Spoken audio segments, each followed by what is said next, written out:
Hola hermanos, bienvenidos sean todos nuevamente a este curso de la escuela dominical. ¿Cómo estamos? ¿Ya listos? ¿Preparados? ¿Despiertos? ¿Bañados todos? Bien, ¿cómo se escucha? ¿Se escucha bien? ¿O le subimos? ¿Sí? Bien, perfecto. Bien, bienvenidos a todos nuevamente, también a los que están en la transmisión, nuestros hermanos. Estamos en el curso de la membresía de la iglesia, ¿se acuerdan? Estamos viendo un tema de una serie de enseñanzas respecto a la membresía de la iglesia. Déjenme aquí poner un cronómetro para que no me pase el tiempo. Y bueno, en este tema, hermanos, siempre tenemos que recordar que hay dos extremos que debemos evitar. Ahí en las diapositivas, por un lado, un extremo es aquellas personas que niegan de manera rotunda algo como la membresía de la iglesia.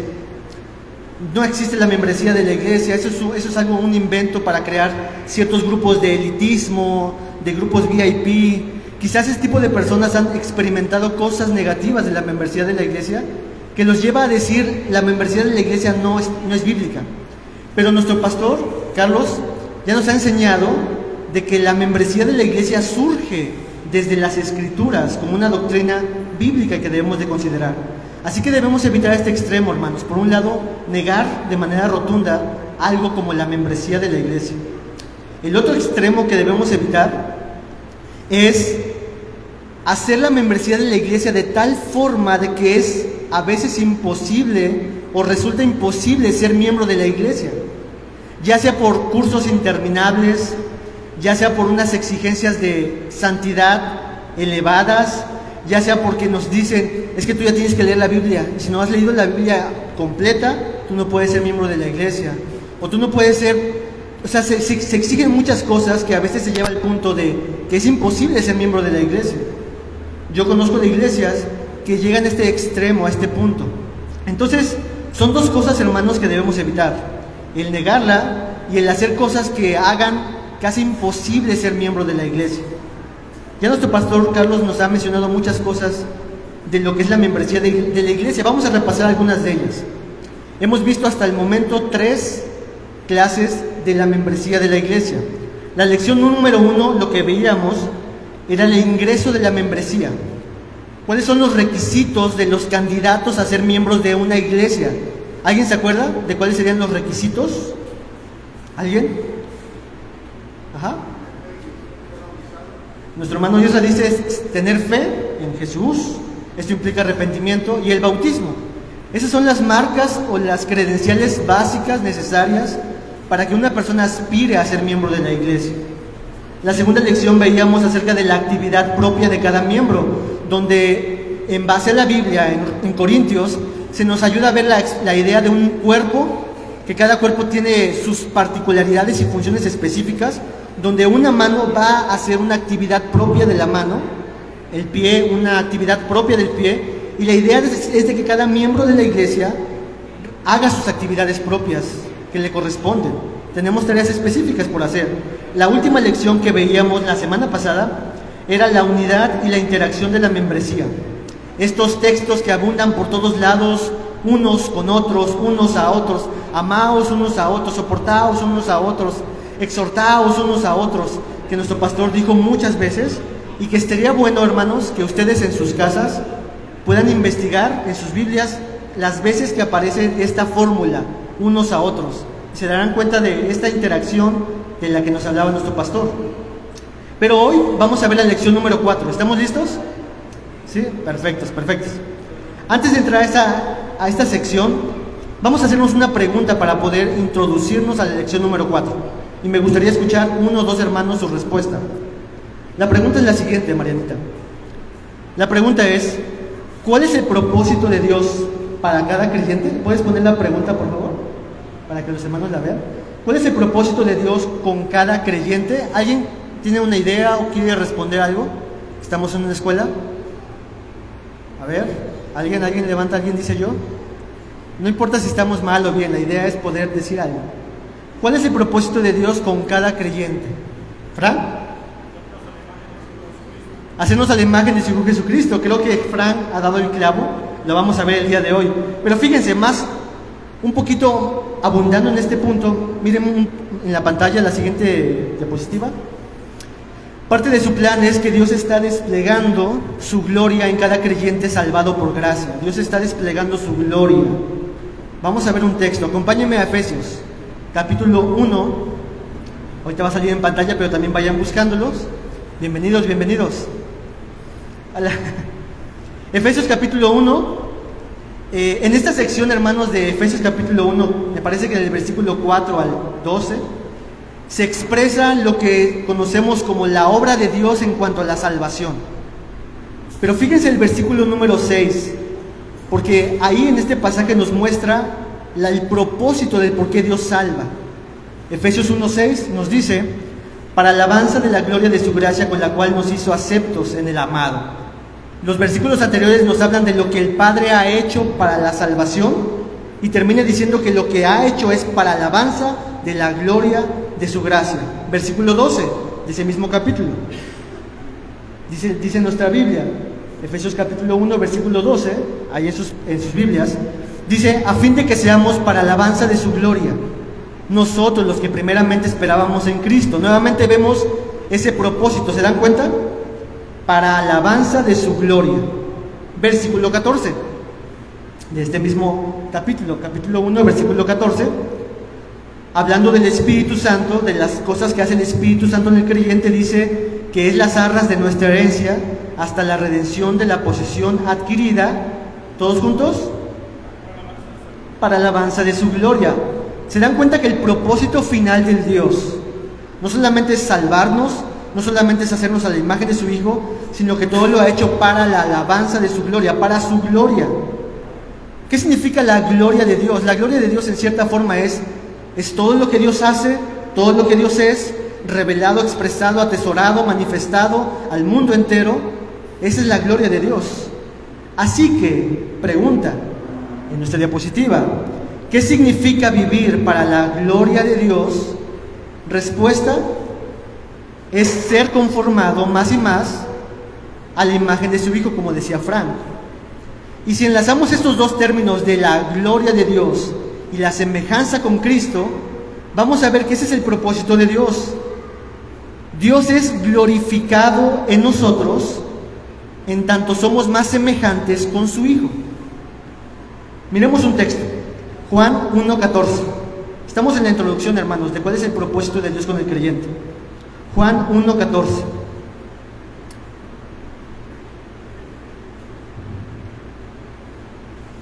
Jesús era la encarnación de la gloria de Dios. Y la Escritura dice, Juan 1:14, y aquel Verbo fue hecho carne y habitó entre nosotros, y vimos que su gloria como del unigénito del Padre, lleno de gracia y de verdad. ¿Qué es vivir para la gloria de Dios? Es ser más como Jesús. Es ser conformados a la imagen de Jesucristo. Dios está buscando su propia gloria en nosotros. Y cuando hace eso, lo que está haciendo es buscar que seamos más como Jesús. Porque Jesús es la semejanza, es la exacta representación de la gloria de Dios. Y Jesús vivió para la gloria de Dios. Y Dios quiere que seamos como su Hijo Jesucristo. Que vivamos para su gloria, que seamos más como Él. Eso es ser más semejantes a Cristo Jesús. Así que, de ahí surge la lección número 4. Lección número 4 en nuestras pantallas. La lección número 4 es la semejanza con Cristo como meta de la iglesia. Ahí vamos a esperar tantito. La lección número 4 es la semejanza con Cristo como la meta de la iglesia, o la membresía en este caso. Esa es la lección número 4. ¿La que sigue? ¿Más, por favor? Creo que no estaba ahí. Bueno, la lección número 4 entonces es la semejanza con Cristo como meta de la iglesia. El propósito o meta de Dios entonces es que nosotros como iglesia, como individuos, seamos conformados a la imagen de Jesús como el hombre perfecto. ¿Cómo logra Dios cumplir ese propósito? Bueno, Dios ha desarrollado un plan que va a llevar a cabo para cumplir con el propósito que tiene en su designio, en su deseo. Vamos a ver este propósito de ser conformados a la imagen de Cristo a través del plan de Dios en 3 aspectos. Veamos el aspecto número 1. Aspecto número 1, vamos a ver, ahí, ok. El aspecto número 1 es un plan de salvación. Dios ha diseñado un plan de salvación. ¿Puedes regresar a la que sigue, por favor? ¿A la anterior? Ok. Dios ha diseñado un plan de salvación. Y lo primero que quiero que noten, hermanos, es de que este plan de salvación es una buena noticia para cumplir el propósito de Dios. ¿Cuál es el propósito de Dios con la iglesia? Ya lo dijimos, la lección número 4. ¿Cuál es? A ver, hermanos. Ser conformados a la imagen de Cristo, hermanos. Ahí vamos bien, hermanos, ¿vale?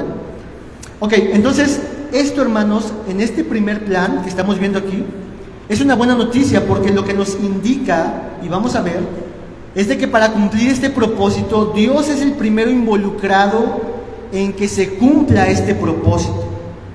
Dios es el que va a obrar para cumplir este propósito. Veamos un pasaje. Acompáñame, Marianita, y todos ustedes. Romanos capítulo 8, versículo 28 al 30.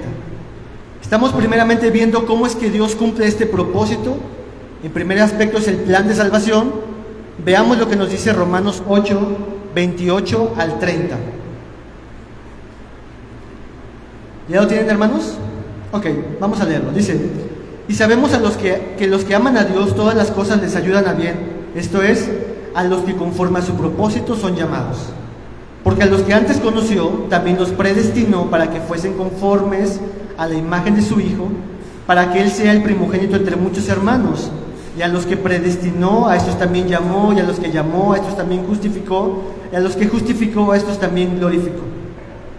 Ese texto, hermano, nos muestra lo que Dios hace en cuanto a la salvación, nos muestra el plan de salvación, lo que se conoce en teología como el orden de salvación, el ordus salutis. Y es Dios mismo quien opera todas estas acciones. Pueden notar en su Biblia, en su pasaje, las acciones que Dios hace, los verbos que se muestran ahí, y que están hablando como en tercera persona, como Dios obrando las cosas. Por ejemplo, el pasaje nos dice que Él nos conoció. ¿Qué significa que Dios nos conoció? No es de que Dios no sabía quiénes éramos, sino más que nada habla de una elección de amor antes de la fundación del mundo, donde Dios ama y decide amar y tener una relación íntima y de amor con ciertas personas. En ese sentido es que Dios nos conoció. También el texto nos dice que Dios nos predestinó, es decir, que fija los límites, fija con anticipación el destino de aquellos que escogió, que amó. También el pasaje nos dice que Dios nos llamó, esto es decir, que es la proclamación del evangelio, del mensaje, en el que Dios llama al pecador y éste viene el arrepentimiento y fe. Dios lo hace también. Dios nos justificó. Es la declaración legal de Dios diciendo a los pecadores y declarándolos justos. Y por último nos dice de lo que Dios hace, el pasaje 30, es de que nos glorificó. Ese es el destino final de una unión viva y perfecta y completa y eterna con Jesús, con Dios. ¿Se dan cuenta entonces que Dios es quien hace todas estas cosas en cuanto a la salvación? Cada una de estas acciones son como eslabones de una cadena que es irrompible. En el círculo de la teología se llama la cadena de oro de la salvación. Es imposible que una persona que ha sido conocida no llegue a la glorificación. Es imposible que esto se deshaga, porque es Dios quien está operando, es el Dios Todopoderoso quien obra para la salvación. Recordemos, hermanos, que la salvación no es meramente pasar de la condenación a la salvación, de la luz, de las tinieblas a la luz, no solamente pasar de ser enemigos de Dios a ser amigos de Dios, sino es más que eso la salvación. La salvación es un regalo de Dios que nos da de manera gratuita todas las bendiciones espirituales, y como Carlitos lo dice, es un proceso que inicia y que continúa hasta la glorificación. Todo eso es la salvación. Y eso es lo que dice nuestro pasaje. Dense cuenta en sus Biblias, versículo 29. Porque este proceso de salvación, de las obras que Dios hace, tiene como meta ser conformados a la imagen de su Hijo. Versículo 29 del capítulo 8 de Romanos. Porque a los que antes conoció, también los predestinó para que fuesen hechos conforme a la imagen de su Hijo. para que Él sea primogénito entre muchos hermanos. Aquí está, hermanos, nuestro propósito de manera muy explícita. Dios nos salvó no solamente para salvarnos, sino ¿para qué?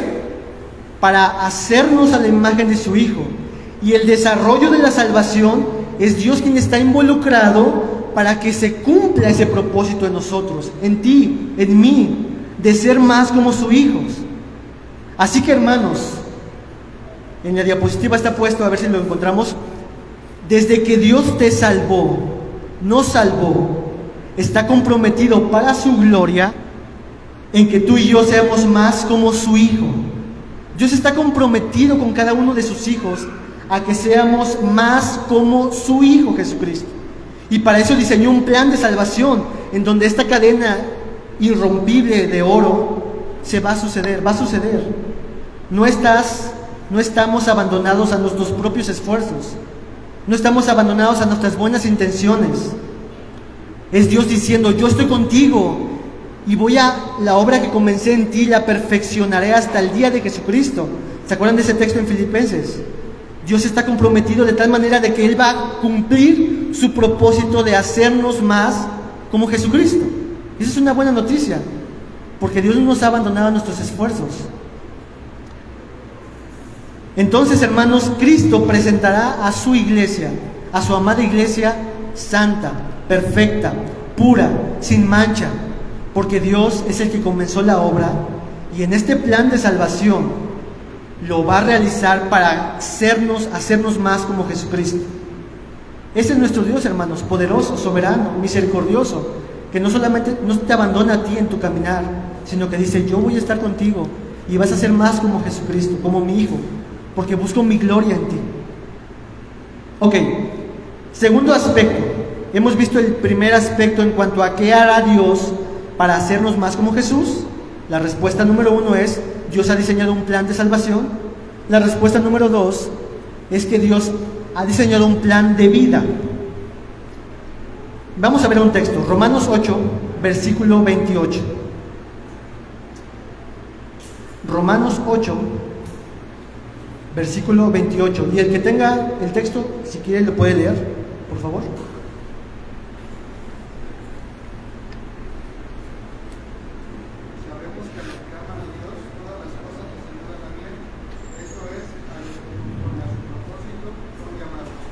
Este, hermanos, es un texto muy conocido que está ahí en pantalla, donde sabemos que a los que aman a Dios todas las cosas les ayudan a bien.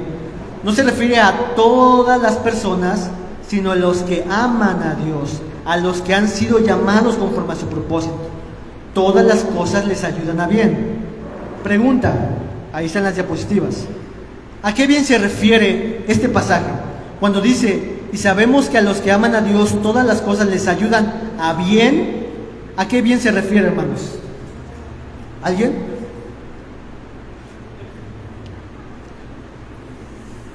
Ya lo hemos visto el día de hoy. No significa ese bien yo espero que me gane la lotería, y ese es el bien que espero, así que todas las cosas me ayudarán a conseguir la lotería. O yo quiero un coche, todas las cosas me ayudarán a conseguir un coche, porque el texto dice: todas las cosas me ayudarán a bien.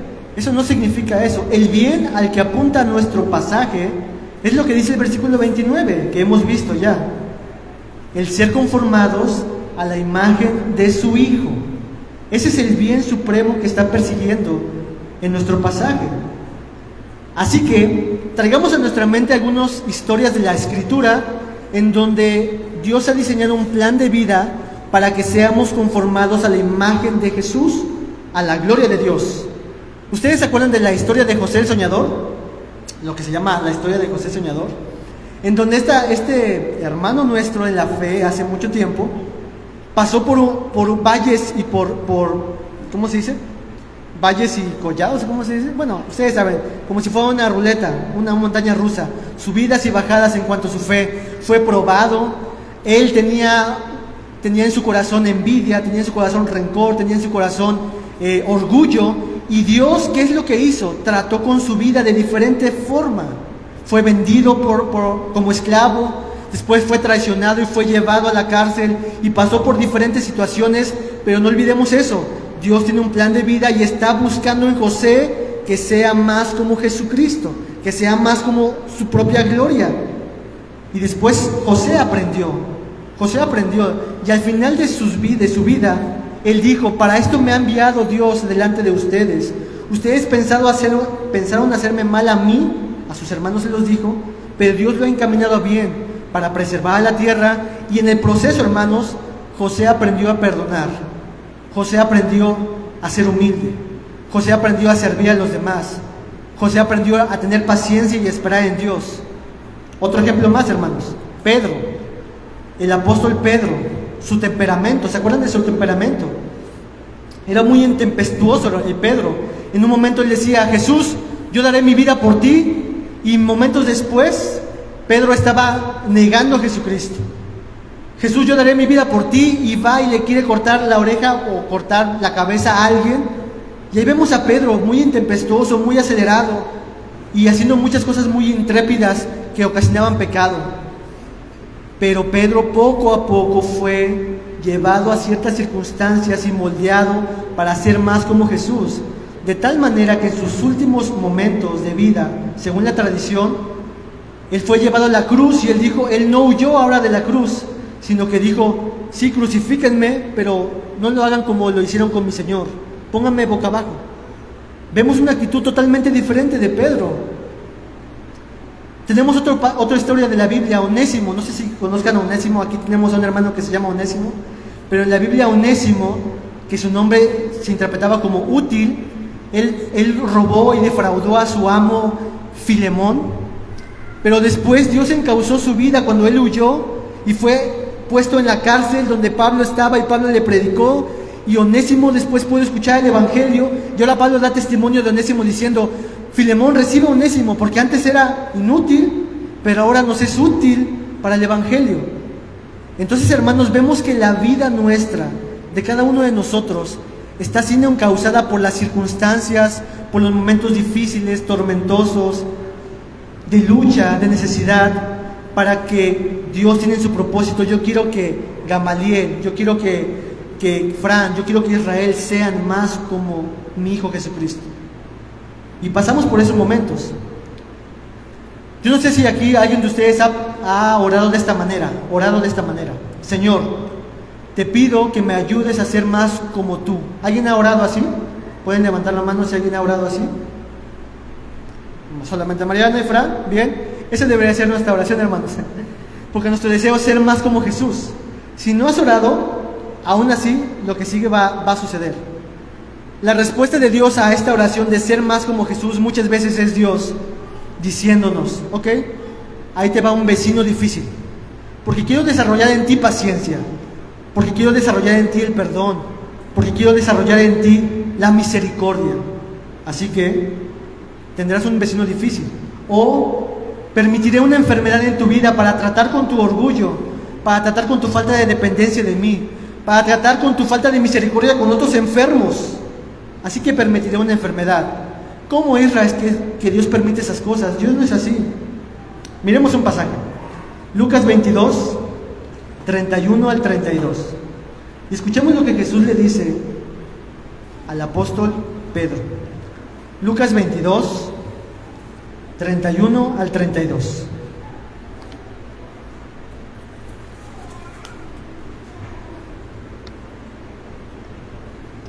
¿Ya lo tienen, hermanos? Ok. Dice Jesús: dijo también el Señor: Simón, Simón, he aquí Satanás os ha pedido para zarandearlos como a trigo.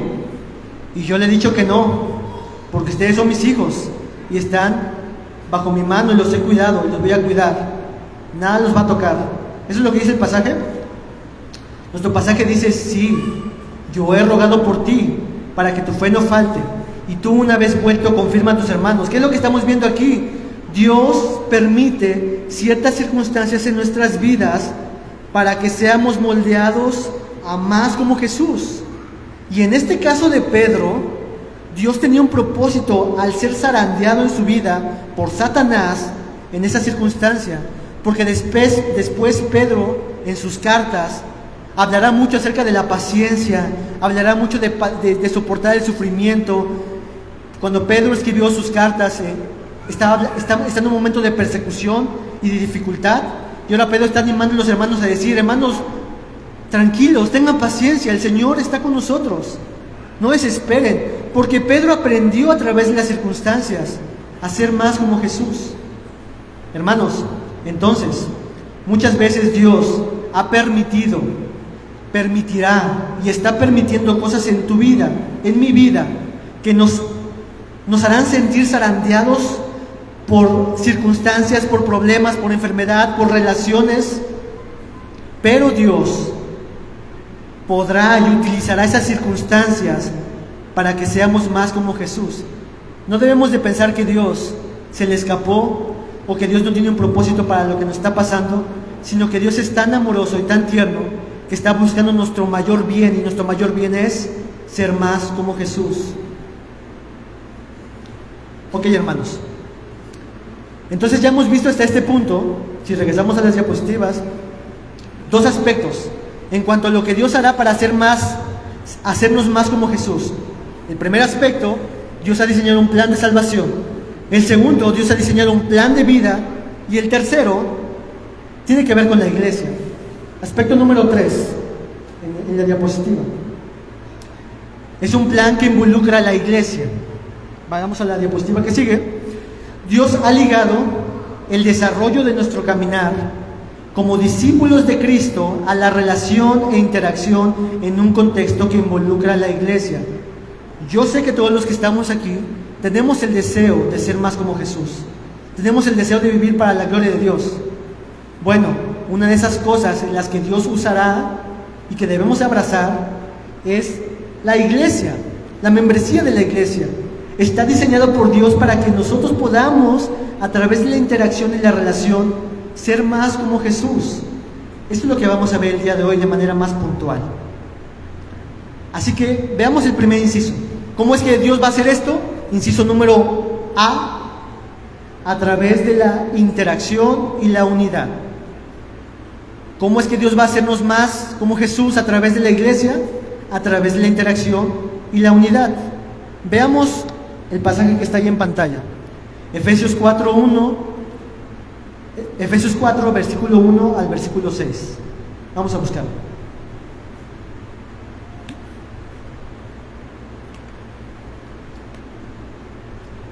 Efesios 4, versículo 1 al versículo 6.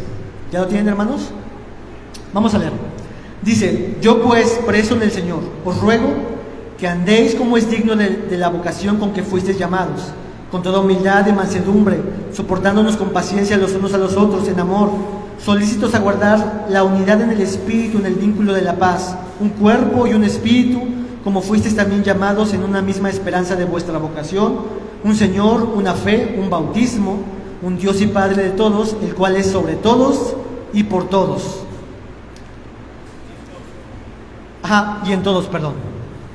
Quiero que notes, hermanos, esas palabras en plural en sus Biblias, porque en el pasaje ahí no se va a ver muy bien en la pantalla. En sus Biblias vean los plurales que existen. Está andéis, fuisteis, soportándoos unos a otros, solícitos, a lo que fuisteis, llamados. Todo esto habla como en un contexto de una congregación, de una comunidad, de una pluralidad de personas. Esto ya pone de manifiesto, hermanos, y presupone que va a haber una interacción unos con otros. Vean el versículo 2 de los que acabamos de leer. Soportándoos con paciencia los unos a los otros en amor. Esto habla de la interacción. La iglesia presupone una interacción mutua unos con otros. No se refiere a una interacción solamente como si estuviéramos en el mundo de caramelo, en el país de las maravillas, donde todo está bien, sino que va a haber fricción, porque el pasaje dice: sopórtense, va a haber momentos difíciles. En esta interacción no necesariamente todas las cosas van a estar bien, pero ustedes deben de soportarse unos con otros, deben de interactuar unos con otros, y cuando sea necesario ustedes tienen que soportarse unos con otros.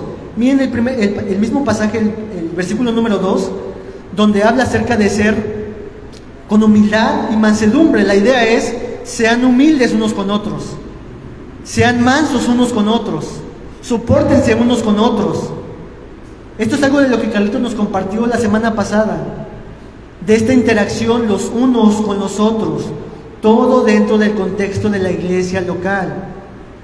Así que, hermanos, esta interacción nos ayuda a mí y a ti a ser más como Jesús. No debemos menospreciar esta interacción, porque nuestro deseo es ser más como Jesús. Ahora, dense cuenta que no solamente esta interacción mutua, sino que la intención de cada miembro es la unidad en el Espíritu. Es lo que nuestro pasaje nos comunica. Haya una unidad en el Espíritu, en el vínculo de la paz. Guardar la unidad del Espíritu en el vínculo de la paz.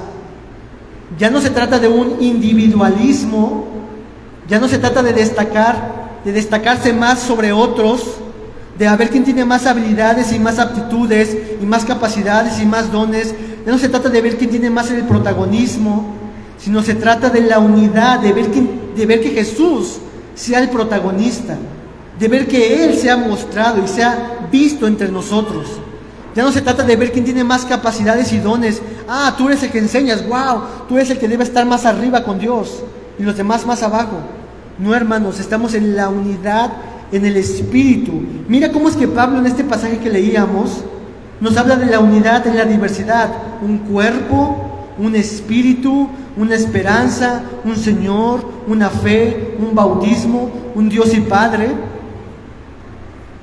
Entonces, hermanos, en la interacción unos con otros estamos buscando la unidad. ¿La unidad en qué?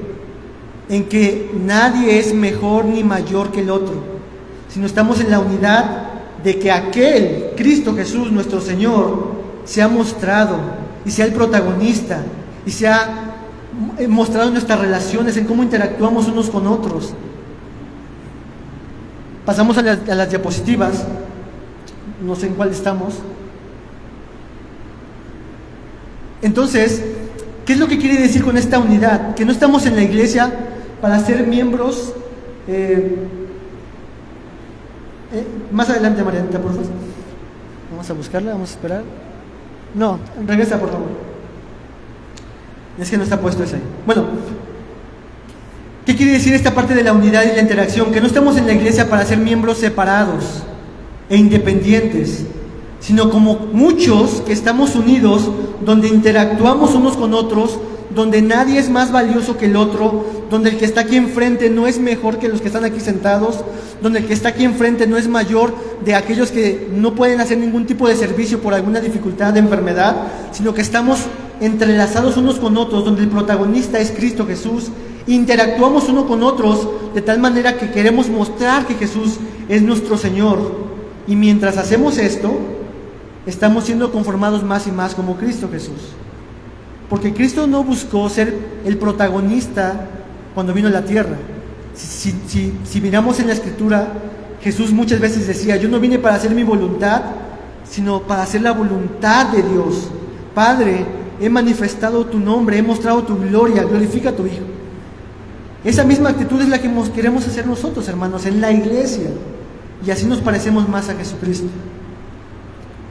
Entonces, en este plan que involucra a la iglesia para ser más como Jesús, el primer aspecto, inciso A, es a través de la interacción y la unidad. Y el inciso B, ahora sí, Marianita, es a través de la capacitación. Miremos ahí mismo el pasaje, versículos 7 al 12. Efesios 4, 7 al 12. Vamos a leer. Dice: pero cada uno de nosotros fue dada gracia conforme a la medida del don de Cristo, por lo cual dice: subiendo a lo alto, llevó cautiva la cautividad y dio dones a los hombres. Y esto de que subió, ¿qué es? Sino que también había descendido primero a las partes más bajas de la tierra. El que descendió es el mismo que también subió por encima de todos los cielos para llenarlo todo. Y él mismo constituyó a unos apóstoles, a otros profetas, a otros evangelistas, a otros pastores y maestros, a fin de perfeccionar a los santos para la obra del ministerio, para la edificación del cuerpo de Cristo. ¿Qué nos enseña este pasaje? En principio, que Dios ha dado dones, capacidades, habilidades a hombres, a sus hijos, Miren el pasaje, el versículo 11, y Él constituyó a unos apóstoles, a otros profetas, a otros evangelistas y a otros pastores y a otros maestros. Dios ha dotado de estos dones y capacidades a ciertos hombres. ¿Notan alguna relación entre estas personas que se mencionan o servicios? ¿Hay una relación entre ellos? ¿Cuál es su común denominador, Frank? Son siervos. ¿Y en qué son siervos específicamente? Para la iglesia, y específicamente tienen que ver con la palabra, como decía. Ellos están puestos para poder compartir, enseñar, exhortar, animar, alentar, recordar, predicar acerca de la palabra, motivados por la palabra. ¿Y cuál es el propósito de estos ministerios? Versículo 12: a fin de perfeccionar a los santos para la obra del ministerio, para la edificación del cuerpo de Cristo. Es decir, que es a través del marco de la iglesia que Dios, a través de su palabra, nos capacita, usando a otros miembros de la iglesia para que nos enseñen, nos recuerden las palabras y propósitos de Dios. ¿Cómo vamos a ser más como Cristo Jesús? A través de la capacitación. Dios ha dotado de hombres en la iglesia para que nos enseñen, para que seamos más como Jesucristo, para la edificación del cuerpo, para que seamos perfectos. La palabra perfección en este versículo 12 tiene que ver con un crecimiento, con una madurez, con un desarrollo. Así que cada vez que estamos escuchando la palabra de Dios, cada vez que se expone aquí la palabra de Dios, o en un contexto de un grupo, o en un contexto de un hermano con otro hermano que está enseñando y ministrando con la palabra de Dios, estamos siendo capacitados para crecer más y madurar, y así edificar al cuerpo de Cristo y después hacerlo con otros hermanos. Noten ustedes, hermanos, que hay como un círculo virtuoso aquí. Vamos a verlo así. Dios da dones a los hombres, apóstoles, profetas, maestros, consejeros. Ha dotado a estos hombres para que enseñen a otras personas, para que ellos sean ministrados y edificados, y estos mismos hagan la labor de manera propia en la edificación del cuerpo, también ministrando a otros. Y es como un círculo, ¿sí lo notan? Como, digamos, antes de que el pastor Carlos sea pastor, él tuvo que haber sido ministrado y capacitado por otro, y ahora nuestro pastor Carlos nos edifica a nosotros, y ahora Onan o Diego quizás puedan llegar a ser pastores o otros, y esto es un círculo interminable, hermanos, un círculo que continúa, donde Dios ha diseñado esto para que nos edifiquemos y seamos capacitados y crezcamos a la medida de Cristo Jesús. ¿Cuándo terminará este ciclo? Versículo 13 en nuestro pasaje, Efesios 4:13: hasta que todos lleguemos a la unidad de la fe y del conocimiento del Hijo de Dios, a un varón perfecto, a la medida de la estatura de la plenitud de Cristo. Este ciclo virtuoso de un hermano me está enseñando a mí para mi edificación, y después yo, al entender todo esto y ser capacitado, voy a ministrar a otros también, y esto continúa y es un círculo hasta que lleguemos a la unidad de la fe, y nuevamente el propósito, a un varón perfecto, a la medida y la estatura de la plenitud de Cristo. Hermanos, regresamos a las diapositivas. Dios ha diseñado entonces que seremos más semejantes a Cristo al ser capacitados y capacitar a otros, todo dentro del contexto de la iglesia, de la membresía. Así es como ha diseñado Dios tu crecimiento, mi crecimiento. Así es como ha diseñado Dios el que seamos más como Cristo, al ser capacitados. Pero también, inciso C, ¿cómo es que Dios, a través de la iglesia, nos ayuda a ser más como Cristo? Inciso C. Más adelante, por favor.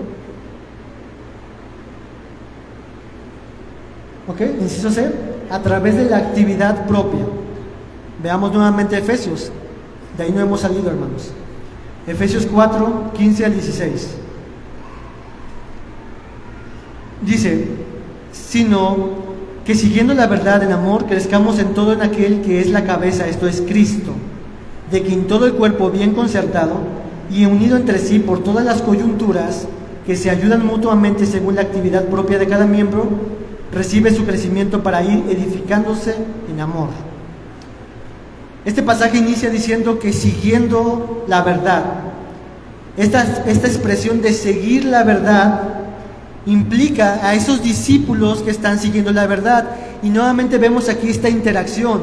Son discípulos que están persiguiendo, siguiendo mutuamente la verdad, unos con otros. El propósito nuevamente lo vemos en el versículo 15, que crezcamos en todo en aquel que es la cabeza, esto es Cristo. He aquí nuevamente el propósito para la iglesia, el ser más como Cristo, hermanos. Si se dan cuenta en todo el pasaje que hemos leído de Efesios, constantemente Pablo está diciendo que todas las cosas que suceden en la iglesia, el propósito es de que seamos más como Cristo. La membresía de la iglesia ha sido puesta no para que podamos tener un club especial o tener privilegios especiales, sino la membresía de la iglesia y el que seamos miembros de la iglesia es para ayudarnos unos a otros. ¿A qué? A ser más como Jesús. ¿Cómo se logra esto en este contexto? Por la actividad propia, según nuestro pasaje, de cada miembro, que ayuda, colabora de forma mutua unos con otros para el crecimiento y la edificación unos con otros. Es decir, cada uno de nosotros, hermanos, en el cuerpo de Cristo, en la membresía de la iglesia, es sumamente valioso, porque cada uno de nosotros tenemos actividades propias que realizar y que son de edificación para nuestros hermanos. Estamos para servirnos unos a otros. Y para eso yo estaba pensando en esto cuando hacía esta lección, en un hermano que conocimos, que es amado por mi esposa y por mí. Se llama David, es en otra iglesia, donde este hermano padecía de Parkinson. Y este hermano movía mucho las manos y a veces para él era muy difícil tener una conversación sin notar que sentía un poquito de incomodidad, porque los hermanos decían, es que el hermano se mueve mucho y como que me da cosa, ¿no? Y el hermano se sentía incómodo a veces, pero yo veía al hermano todos los días ahí, venía y estaba sentado ahí, y yo me acerqué con el hermano y le decía, hermano, ¿sabe qué?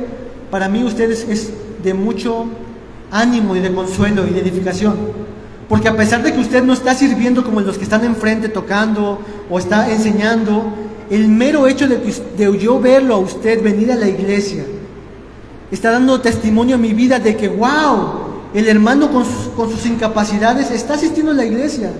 Nuestro hermano Rosendo, por ejemplo, el que nosotros lo veamos aquí es un testimonio para nosotros de yo, teniendo mis dos pies bien sanos, tengo a veces razones y motivos de no ir a la iglesia. Nuestro hermano está puesto en la iglesia aquí para ayudarnos y ser un testimonio a todos nosotros de que nosotros podemos servir al Señor, de que podemos nosotros venir a la iglesia, servirnos unos con otros y ver a nuestro hermano o ver a otros hermanos que vienen desde lejos, caminando horas para venir hasta acá, y yo, pudiendo tener un coche, no vengo a la iglesia. Hermanos, la vida de unos con otros es un testimonio de unos con otros para animarnos y motivarnos de veras, yo puedo hacerlo. Si mi hermano con sus limitaciones lo hace y yo tengo todas las cosas, pues con la ayuda de Dios lo voy a hacer mejor para el Señor. Hermanos, tenemos que vernos así unos con otros. Aunque no veamos a nuestros hermanos aquí predicando, enseñando, cantando, en las diapositivas o cualquier otra cosa, el poder ver a nuestros hermanos en la iglesia debería de ser estímulo de, hermano, gracias porque su vida me ayuda y me estimula a seguir adelante caminando en el Señor.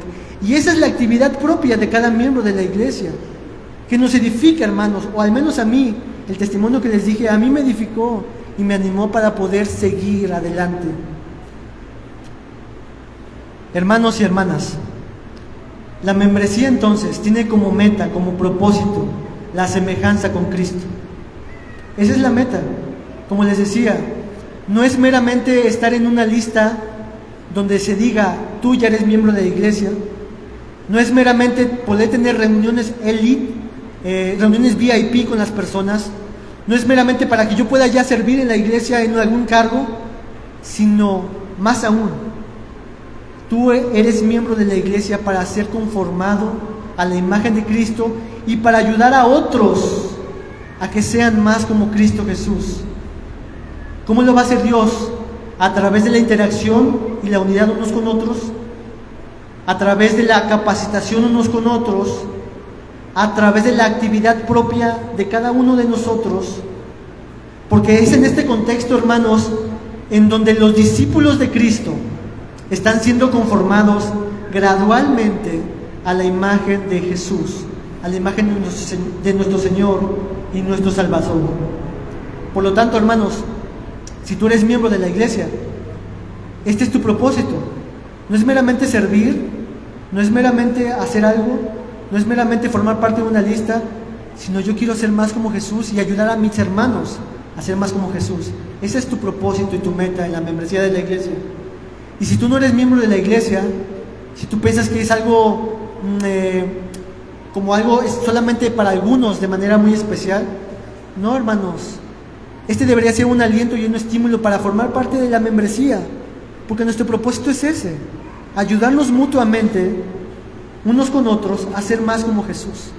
Y eso, hermanos, es una buena noticia, porque no estás solo en tu lucha de ser más como Jesús, sino tenemos a la iglesia. Quiero que entonces veas de esta forma la iglesia. Cada miembro de la iglesia es un regalo de Dios para la iglesia. Y la iglesia es un regalo de Dios para ti, que eres miembro de la iglesia. Así que voltea al que tienes junto a tu derecha, a tu izquierda, y dile: eres un regalo de Dios para mi vida. Y viceversa, tú eres un regalo de Dios también para mi vida. Eso es ser iglesia, hermanos. La iglesia es un regalo de Dios para nuestras vidas, pero también yo soy un regalo de Dios para sus vidas. Esta es la iglesia del Señor, hermanos. Esto es la lección número 4 que hemos visto del curso de la membresía. El propósito, la meta de la membresía de la iglesia es la semejanza con Cristo Jesús. Hermanos, ¿alguna pregunta, alguna observación, alguna duda que tengan respecto a este propósito o cualquier otro tema? ¿Alguien tiene algún comentario? ¿Una duda antes de terminar? ¿No? Ok, vamos a terminar orando y pasamos un momento a saludarnos, hermanos, ¿sale? Señor, te damos muchas gracias por este tiempo que nos das de reflexión en tu palabra. Te pedimos que este tiempo de escuela dominical, Señor, sea de un recordatorio en nuestras vidas de lo que es el propósito y lo que se persigue en la membresía de la iglesia, Dios. El ser más como tú, Señor. Gracias, Señor, porque nos has dado a la iglesia, a la membresía, un regalo. Este regalo es unos con otros, Señor. Es tu dulce presencia, es tu palabra, Señor, pero también es mi hermano que tengo a mi lado, Señor. Que quizás tengamos momentos de dificultad y de momentos de choque, Dios, pero que tú has diseñado que este es el lugar donde tú me vas a ayudar a ser más como tú, Señor, y que yo voy a ayudar a otros a ser más como tú, Dios. Así que gracias por este regalo de la iglesia, Señor, de mis hermanos, y ayúdanos, Señor, a perseguir esta meta unos con otros, Dios. En el nombre de Jesús te damos muchas gracias por esto, Señor. Amén.